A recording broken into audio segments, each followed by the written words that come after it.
5번, 그 다음에 수요 저녁, 또 주일 오후 합쳐서 한 일주일에 최소한 8번 이상은 예배를 인도해야 되는데 주일 오전 한 번밖에 못하니까 좀 저도 좀 그런 것 같아요. 그리고 교회들이 이런 일들로 인해서 예배를 사모하는 것들이 더 식어지지는 않을까라는 그런 우려감도 들고, 또 큰 교회들이 지금 우려하는 게 그겁니다. 온라인 인터넷으로 예배를 드려보다 보니까 이 교인들이 앞으로 뭐 교회 안 나가고 온라인으로 드려도 되겠네? 라고 생각을 할까봐 이제 이런 것들 때문에 걱정이 되긴 하지만, 어쨌든 우리 교회는 그런 염려는 없는 것 같습니다. 그런 염려는 없는 것 같고, 하여간 우리 교회가 또 이렇게 예배 드릴 수 있고, 또 우리가 다른 분들은 못 나오셨더라도 나만은 우리 새생명교회에 가서 이 시간을 지킬 수 있다는 것에 대해서 우리가 사명감을 갖고 또 감사함을 갖고 정말 이 코로나 바이러스가 속히 사라지고 또 모든 교회들이 정상적으로 다 회복될 수 있기를 위해서 우리가 더 기도해야 될 줄로 믿습니다. 그래서 오히려 이 계기를 통해서 교회들이 지금 타켓이 많이 되고 있어요. 그러면 죄 없는 교회들, 우리가 생각하면 여러분 이마트나 뭐 다른 백화점이나 다른 뭐 버스, 뭐 지하철 이런 거 보십시오. 우리보다 더 따닥따닥 붙어서 생활을 하고 있는데 그런 데는 제지하지 않잖아요. 지금 어떻게 보면 교회 탄압의 하나의 방편이에요. 이것들을 보면. 그래서 여러분 우리가 더 정신 바짝 차리고 지혜롭게 우리가 대처해야 될 줄로 믿습니다. 여러분 오늘 본 말씀은 사도 바울이 그러니까 엄청나게 감사하고 있습니다. 감사하고 있어요. 무엇에 대해서 감사하고 있냐? 8절의 말씀을 보니까 너희 믿음이 온 세상에 전파됨이로다 라는 말씀처럼 사도 바울이 지금 감사한 게 뭐냐면, 목회자로서 가장 감사한 게 뭐냐면 너희의 믿음이 전 세계에 좋은 소문이 난 거에 대해서 감사하고 있더라는 거죠. 여기서 너희의 믿음은 누굽니까? 로마 교회의 믿음입니다. 로마입니다. 여러분 로마 교회 성도들, 여러분 로마 교회 성도들, 뭐 예루살렘 성도, 뭐 갈릴리 성도가 아니라 로마의 성도들이에요. 여러분 그냥 성도가 아니라 로마의 성도라고 했을 때 이건 뭔가 우리가 다르게 받아들여야 된다는 거예요. 여러분 로마는 복음을 접하기가 쉽지 않은 상황입니다. 그리고 로마는 복음을 믿었다라고 한다면 죽음을 맞이할 수도 있는 그런 아주 위험한 상황이에요. 여러분 이런 위험한 상황임에도 불구하고 로마 교회에 있는 그 성도들의 믿음이 정말 진실하기 때문에 사도 바울이 그것으로 인해서 지금 너무너무 감사하다는 거죠. 여러분 우리 교회 직분자로서 여러분들은 직분자로서 어떤 것에 대해서 감사하십니까? 우리 교회에 대해서. 이게 중요한 거예요. 우리는 감사한 일이 많겠죠. 그런데 우리는 교회 직분자로서 내가 우리 교회에 대해서 감사해야 될 게 뭘까? 우리가 진지하게 다시 한번 생각을 해봐야 됩니다. 여러분 우리가 직분자로서 감사해야 될 것. 여러분 교회가 크면 감사한 걸까? 감사하죠. 그런데 또 다 감사한 게 아니더라는 거예요. 교회가 크다고 해서. 자, 그렇다면 교회가 작다고 해서 감사한 걸까? 또 다 그런 건 아니더라는 거죠. 교회가 작으면 서로 사랑하고 친밀감이 느껴지고 그럴 수 있지만, 그러나 또 이게 너무 가깝다 보니까 서로 흉어물이 이게 너무 드러나게 되는 그런 약점도 또 있더라는 거죠. 저도 뭐 몇천 명 교회 있어 봤지만 몇천 명 교회에서 장례식이 났어요. 그러면 성도님들이 많이 조문을 올 것 같지만 의외로 그렇지 않습니다. 예, 대형 교회 몇천만 교회에서도 장례가 하면 뭐 그 몇천만 교인들이 다 와서 조의금 내고 함께 예배 드릴 것 같지만 더 썰렁해요. 왜냐하면 대형 교회는 서로 이런 친밀감이나 교제가 많지가 않아요. 그러다 보니까 기껏해 그 속해 원들 가져. 좀 더 뭐 찬양대나 이런 걸 한다 그러면 그 찬양대의 멤버들 좀 가져. 그거밖에 안 돼. 차라리 몇십 명, 차라리 한 100여 명 되는 교회는 서로 다 아니까 다 오지만 대형 교회는 그렇지가 않더라는 거죠. 큰 교회, 작은 교회 장단점이 다 있더라는 거죠. 여러분 교회 재정이 넘쳐나면 감사한 걸까? 물론 감사하죠. 근데 교회 재정이 넘쳐나니까 이걸로 인해서 교회에 잘못된 모습들이 나타날 때도 있더라고요. 그렇다면 교회 재정이 늘 빠듯하고 부족하면 또 감사한 걸까? 그것도 아니더라는 거예요. 너무 교회 재정이 부족하면 또 그것 때문에 우리가 더 많은 일을 하고 싶어도 하지 못한 그런 안타까움들이 생기더라는 거죠. 여러분 중요한 건 뭐냐? 우리가 교회에서 무엇에 대해서 감사해야 되냐? 가장 중요한 건 오늘 사도 바울처럼 진실한 믿음을 가진 성도들이 많은 교회. 그것이 가장 감사한 것이더라는 거죠. 그럼 항상 뭐 제천제일 우리가 말씀드려서 죄송하지만 제천제일이 뭐 1000명이 안 되는 것 같긴 한데 1000명이라고 합시다.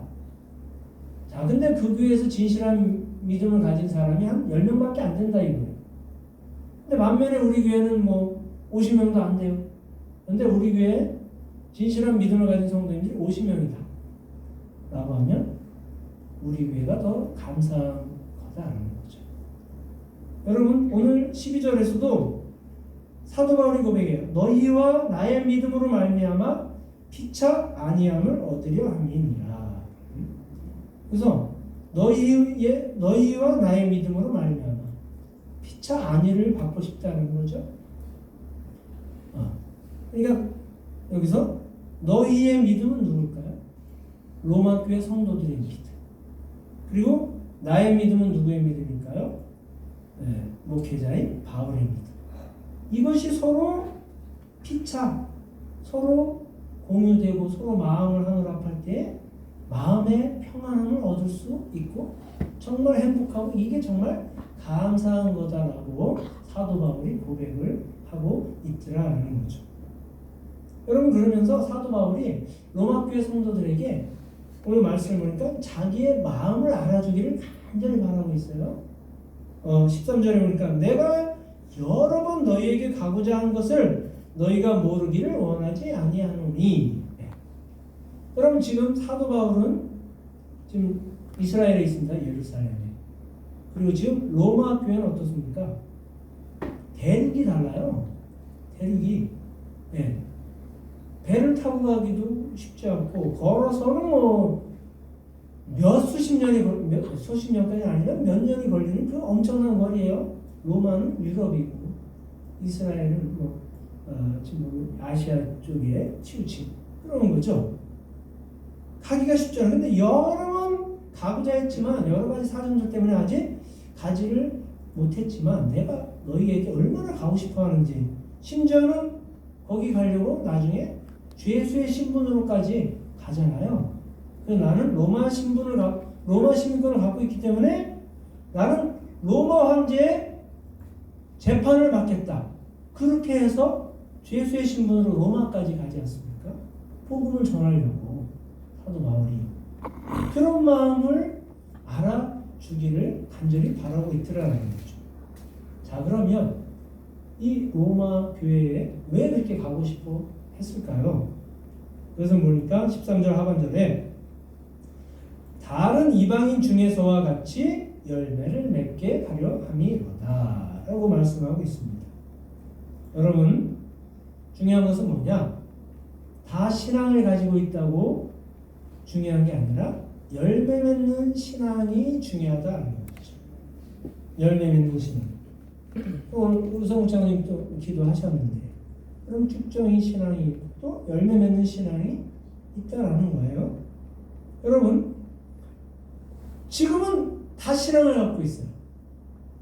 근데 누가 좋은 신앙, 누가 진실한 신앙을 갖고 있는지 알기가 쉽지 않아요.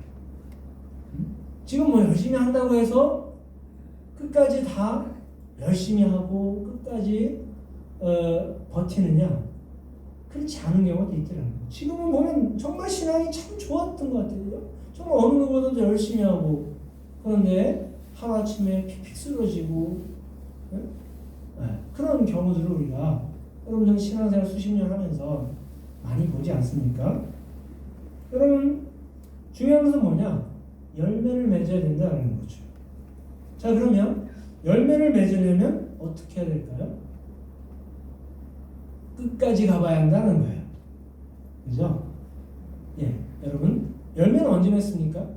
처음에 씨를 심었어요? 그러면 열심히 거름주고 열심히 풀 뽑는다고 한여름에 열매가 맺힐까요? 아니에요. 시간이 필요해요. 끝까지 가야 돼요. 가을까지 가야 된다는 거예요. 추수 때까지. 추수 전에는 열매 아무리 걸음을 뭐 많이 주고 그래도 이게 열매가 안 맺히는 거예요. 열매는 끝까지 가야 되는 거예요. 추수 때까지. 한여름에 뭐 뜨거운 땡볕에 열심히 풀을 뽑았어요. 그런다고 열매가 맺히느냐? 그렇지 않다라는 거죠. 중간에 풍랑도 만나고 가뭄도 겪게 되고 또 때로는 갑자기 추위도 올 수 있고 그런 거죠. 이 모든 것을 이겨내야 추수 때까지 갔을 때에 열매가 맺혀진다라는 것입니다. 여러분, 그렇다면 오늘 이 자리에 앉아 있는 나는 정말 믿음이 좋은 사람인가?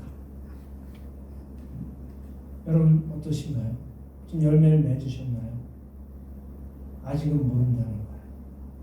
끝까지 가봐야 한다는 거죠. 여러분, 중요한 것은 시간이 흐른다고 그렇다고 또 끝까지 간다고 좋은 열매를 맺느냐? 그게 아니더라는 거예요. 여러분, 누구나 다 열매를 맺긴 하는데 중요한 것은 끝에 꽉 찬 알곡 열매를 맺느냐 아니면 쭉정이 열매를 맺느냐, 이게 결정이 된다는 거죠. 여러분, 풀도 한여름에 풀도 뽑지 않았어요. 거름도 주지 않고 비료도 주지 않고 그랬어요. 수고해서 물도 주지 않고 관리를 게으르게 했어요. 근데 간신히 가을까지 갔어요.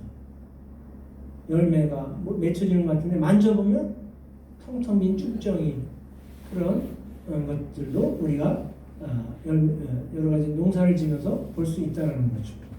우리 신앙도 마찬가지예요. 열심히 거름주고 풀도 뽑아야 돼요.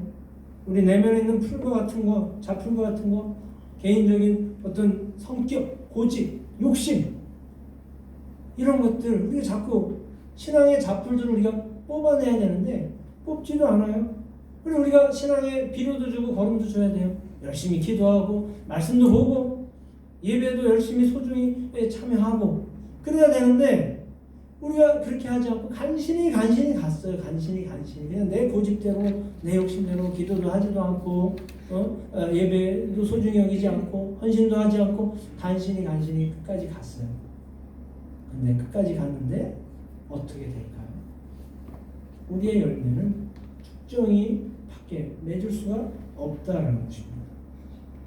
여러분, 그렇다면 우리가 열매가 꽉 찬 신앙생활의 비결은 뭘까요? 가장 좋은 걸음, 가장 좋은 비료, 나의 어떤 인간적인 고집, 욕심, 욕망 이런 것들을 다 제거하고 내 속에 꽉 찬 열매를 맺을 수 있는 그런 신앙을 가질 수 있는 비결은 뭘까요? 오직 단 하나밖에 없다는 거죠. 그게 뭐냐? 복음밖에 없다는 겁니다. 여러분, 오늘 16절에 보니까 16절 우리 다 같이 16절 한 절만 우리 다 같이 한 목소리로 함께 읽겠습니다. 시작. 내가 복음을 부끄러워하지 아니하노니 이 복음은 모든 믿는 자에게 구원을 주시는 하나님의 능력이 됩니다. 먼저는 유대인에게요, 그리고 헬라인에게로다. 아멘. 그렇죠. 중반절에 보니까 복음은 모든 믿는 자에게 구원을 주시는 하나님의 능력이 됩니다. 할렐루야. 아멘. 그렇죠. 모든 믿는 사람들에게 하나님의 능력, 꽉 찬 그런 열매를 맺을 수 있는 비결은 뭐냐? 복음밖에 없다는 거예요. 복음. 오직 복음밖에. 다른 우리의 어떤 인간적인 노력, 열망 이런 것으로는 되지 않는다는 거예요. 복음이 빠지면, 복음이 없으면 우리가 간신히 끝까지 갈 수 있어도 우리의 그 속에 꽉 찬 열매가 맺혀지지 않게 될 수밖에 없다는 것입니다. 사랑하는 성도 여러분, 교회는 평안하기 위해서 다니는 것이 아닙니다. 교회 가니까 내 마음이 평안하고 위로를 얻고 그러기 위해서 교회를 다니는 것이 아니라는 거예요. 교회는 복 받기 위해서 다니는 것도 아닙니다. 이미 우리는 풍성한 축복을 다 받았어요. 교회는 재미있기 위해서 다니는 것도 아니에요. 여러분, 교회는 복음으로 구원받기 위해서 다니는 곳이라는 것을 늘 기억할 수 있기를 간절히 축복합니다. 여러분, 우리가 구원받기 위해서 교회 다니는 거지 뭐 평안하기 위해서, 평안하려면 다 대형교회 가야죠. 다 숨어 있을 수 있으니까. 여러분, 우리 교회 오신 게 얼마나 귀찮습니까? 그렇죠? 네. 뭐 작은 거라도 하나 해야 됩니다. 네? 여러분, 예수님께서 전하신 이 복음의 핵심은 뭐냐? 회개하는 거예요. 예수님이 오셔서 첫 번째, 사도 요한이 와서 첫 번째, 세례 요한이 첫 번째 증거한 복음의 메시지가 뭡니까? 회개하라. 회개하라. 천국에 가까워. 다른 게 아니에요. 너 복 받아라? 아니에요. 너 문제 해결받아라? 너 평안해라? 아니라는 거죠. 네. 회개하라는 거예요. 여러분, 그러므로 여러분, 우리가 신천지에 복음이 있습니까? 신천지에 복음 없어요. 복음 없죠. 그럼 신천지 때문에 지금 교회들이 타켓이 돼버린 거예요. 신천지 교회가 아니죠. 지금 이제 청와대 거기 뭐죠? 민원 뭐지? 거기에 청원. 네, 맞아요. 거기에 신천지 교회가 아니라 신천지 집단으로 바꿔달라고 청원. 저도 어제 이제 청원 거기 했는데, 신천지는 교회가 아니죠. 네. 신천지는 교회가 될 수가 없습니다. 신천지 집단이지. 여러분, 그들에게 회개하는 심령이 있다면 저렇게 살 수가 없는 거예요. 그들에게 복음이 있다면 저렇게 해서는 안 되는 거죠. 여러분, 대구에도 한마음 아파트가 있더라고요. 제천에도 있나요? 있어요. 대구 한마음 아파트에 입주민이 132명이 들어갈 수 있대요. 근데 그걸 대구시에서 관리하는 거더만요. 근데 거기는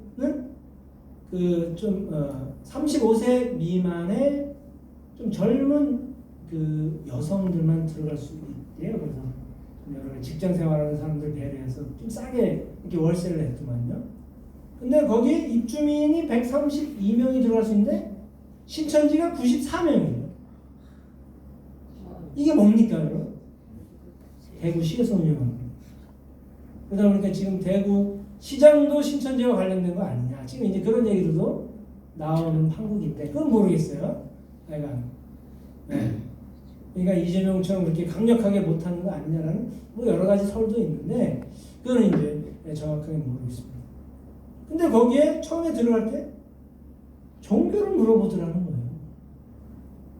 그래서 어떤 사람이, 신천지가 아닌 사람이 좀 찜찜하고 좀 이상하더라. 무슨 아파트, 여러분 무슨 여기 아파트 무슨 뭐 이렇게 할 때 거기 종교라는 쓰는 데가 있습니까? 없습니까? 없잖아요. 이게 뭔가 문제가 있다라는 거예요. 언젠가 밝혀지겠지만. 네, 여러분, 우리가 이단 사이비 종파가 우리 정통교회와 무엇이 다른지를 모른다면 오늘날 보니까 아유 그놈이네. 신천지나 뭐 정통교회나 그놈이네. 이거는 믿음이 없는 얘기죠. 네.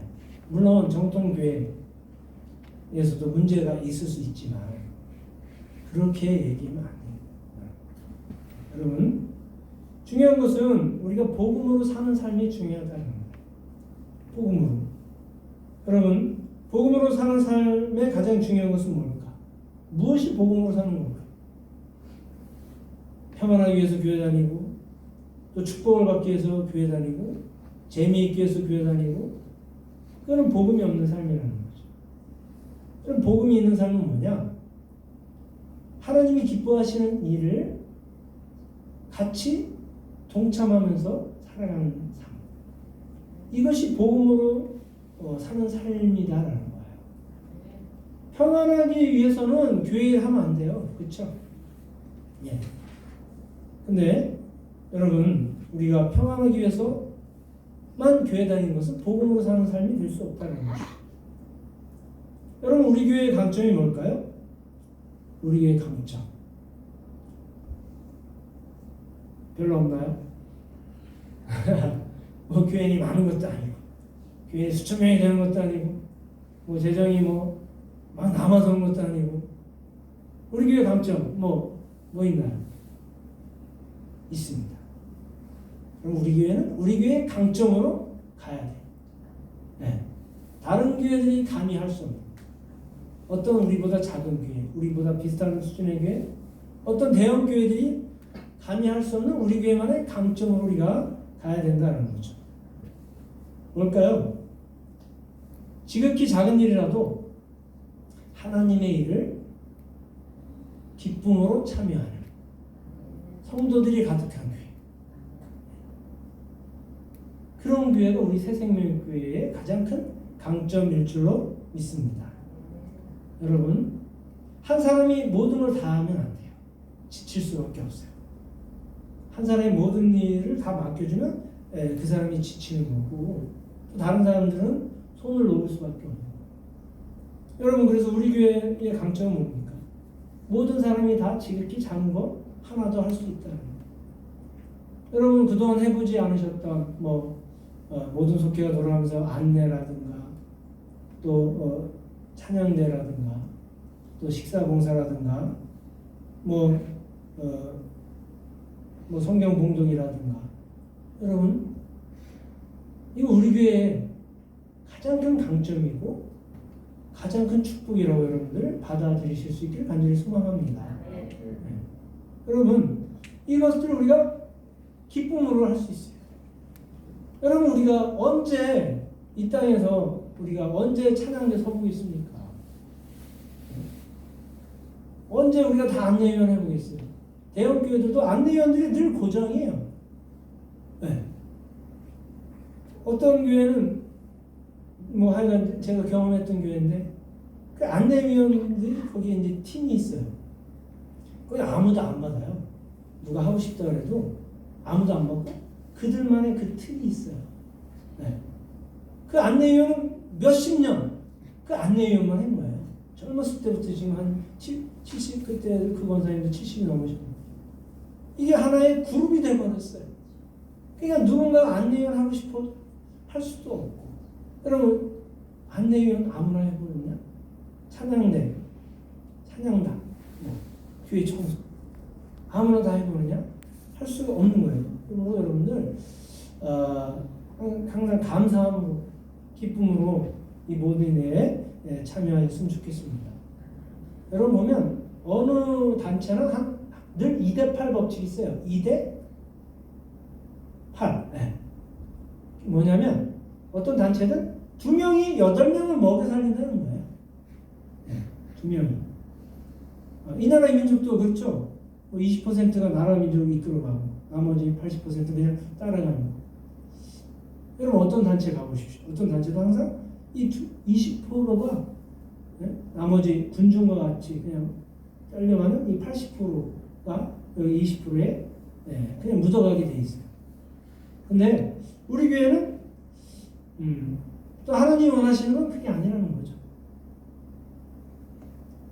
10명이 있을 때 2명만 앞장서서 하는 게 아니라 10명이 다 일을 나눠서 지극히 작은 거 하나라도 그게 다 하나님의 일이잖아요. 그렇죠? 하나님의 일을 2명만 하면 안 되는 거잖아요. 네. 네. 그렇기 때문에 여러분 우리 새생명교회의 가장 큰 강점은 뭐냐? 바로 10명이 다 우리 교회 모두가 다 지극히 작은 거 하나라도 하나님의 일을 기쁨으로 할 수 있다는 것. 이것이 우리 교회의 가장 큰 강점인 줄 믿습니다. 아멘. 그런 교회가 건강한 교회고 그런 교회가 희망이 있는 교회라는 거예요. 지금 교회가 뭐 대형 교회고 뭐 그게 희망이 있고 없고가 아니라는 거예요. 이 사도 바울이 로마 교회 성도들 보면서 너무너무 행복했어요. 그 어렵고 힘든 상황들 속에서도 그 모든 어려움들을 이기고 끝까지 알고 신앙인이 되어가는. 그래서 모두가 서로 때문에 서로의 믿음 때문에 서로의 불신앙들 때문에 힘들고 어려운 게 아니라 서로의 믿음 때문에 안위함을 너무너무 평안하고 행복하고 너무너무 기쁘다라는 이런 사도 바울의 고백이 우리 새생명교회 가운데도 넘쳐날 수 있을 줄로 믿습니다. 사랑하는 성도 여러분, 평안은 언제 오느냐? 고난을 이겨냈을 때 평안이 온다는 거죠. 여러분 눈물 젖은 빵이 더 맛있다며요? 눈물 젖은 빵. 예. 고생해서 눈물 흘려서 벌어서 사 먹은 그 빵이 맛있다는 거죠. 여러분 복음은 언제 오냐? 우리에게 구원의 기쁜 소식 언제 왔냐? 예수님의 고난 이후에 왔다라는 거예요. 여러분 그러므로 우리가 복음을 부끄러워하지 않는 복음을 자랑스러워하는 그러한 교회가 되기를 간절히 소망합니다. 어떤 삶이 복음을 부끄러워하는 신앙이냐? 평안하게 신앙생활하려고 하는 사람이 복음을 부끄러워하는 모습입니다. 그러나 이 사도 바울은 어떻습니까? 순교하기까지 복음을 자랑스럽게 때로는 고난과 역경 속에서도 끝까지 인내하고 승리해서 이 사도 바울을 통해서 오늘날 복음이 오늘 이 자리에 앉아있는 우리에게까지 왔음을 늘 기억하면서 우리 새생명교회가 복음을 자랑하는 교회, 어떠한 어려움에도 흔들리지 않고 굳건히 서 있는 우리 귀한 성도님들 때문에 정말 우리 새생명교회가 이 제천의 희망이 될 수 있기를 주님의 이름으로 간절히 축원합니다. 아멘. 오늘 말씀 기억하면서 우리 함께 합심하여 기도합시다.